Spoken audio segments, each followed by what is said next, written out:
Age is just a number. An individual's court sentence should be based on the severity of a crime, not on the age of an offender. Hi, I'm Giulia, and I believe that age should not hinder the court system from punishing youth for their crimes. If this were to be done, and juveniles had deserving consequences for their wrongdoings, young people would begin to think before breaking the law, crime rates would decline, and society would be prohibited from blaming crimes on age. Throughout the years, young people of ages from 12 to 17 years old have gotten away with murder, with assault. Why? Because our country has a soft spot for teenagers who break the law. Getting Long. He got away with murdering his parents and attempting to kill his siblings at 12 years old. Lee Boyd Malvo. He thought life in prison was too severe for a 17-year-old who planned and carried out a shooting of 12 people and an injuring of 6. The younger generation thinks they can do what they want. Will anyone find a solution to this problem? The Eighth Amendment of the U.S. Constitution mainly, for this presentation, goes against the use of cruel and unusual punishment. I use this as a basis for my argument because it is what juvenile delinquents use as a scapegoat for their crimes. Oh, they are too young, they have no control, their conscience is underdeveloped. Young people believe that their punishments should be less severe because they are not adults, and the Eighth Amendment has the capability of saving them from deserving consequences. This amendment has been twisted and used for an advantage, specifically because it allows the younger generation to blame their age and immaturity when discussing committed crimes. However, age is just a number.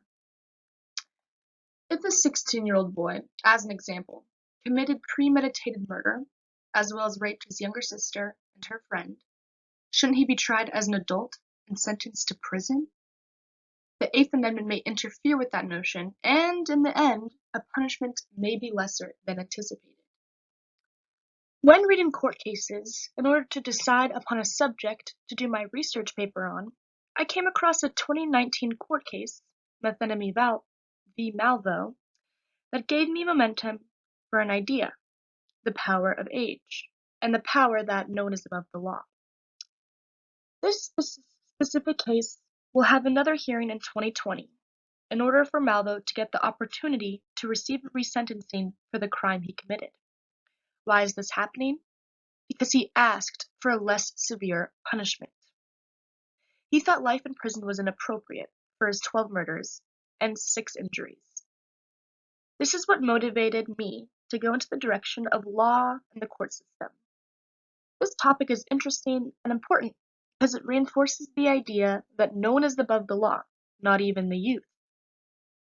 All individuals are equal under the law, no matter the ages of the people that make up our country. Everyone is the same.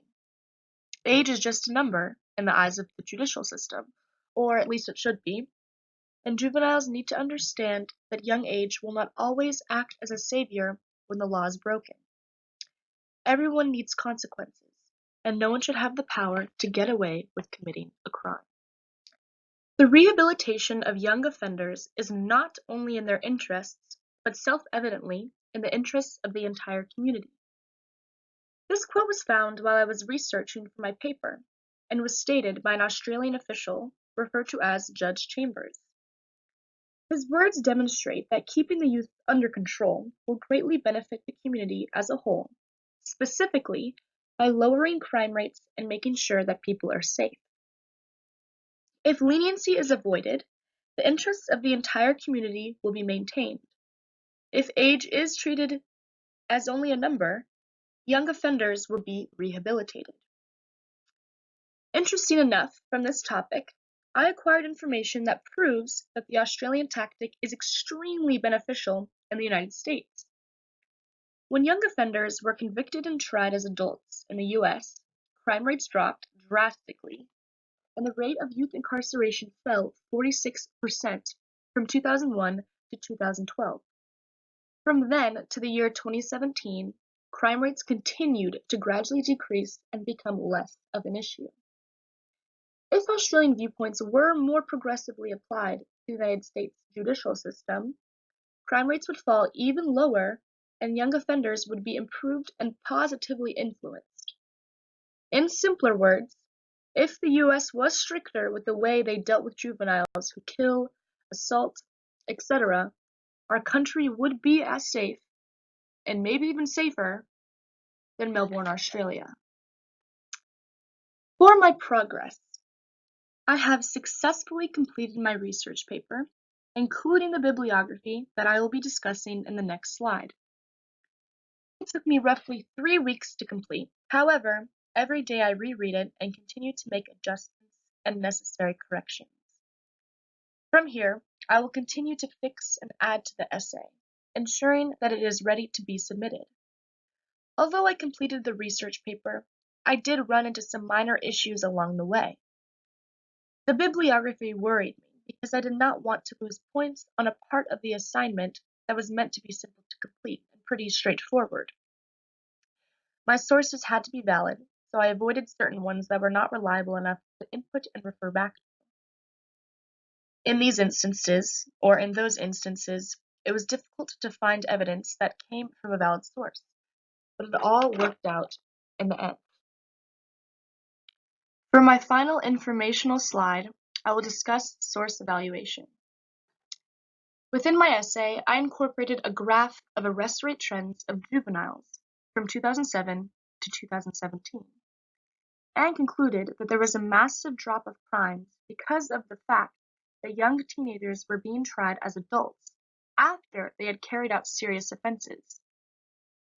From a 6.25K rate, it dropped to a 2.5K rate, suggesting that there is a strong correlation between a decline in juvenile crime rates and the action of trying and sentencing teenage criminals as adults. Since age was treated as just a number, society was improved, and juveniles began to be punished for their wrongdoing. If within a decade there was a huge decrease of crime rates, and if that is so because of the idea that the young no longer had the advantage, then imagine the crime rates currently in 2019 and for years to come. Since it was posted by the website Office of Justice Programs, it is evident that the information and statistics present are accurate. It is credible because it comes from a website that directly reflects court decisions and judicial tendencies. It was moderately weak because there was not much description along with the graph. However, I gladly included it in my research paper. It demonstrated that when teenage offenders are treated like adults, young people would think before breaking the law, crime rates will decline even more, and society will be prohibited from blaming crimes on age and immaturity. If age was just a number, the communities that make up our world would be much safer and much more cooperative with the court system. In conclusion, it is reasonable to state that an individual's court sentence should be based on the heinous and severity of a crime rather than on the age of an offender. Thank you for watching my video.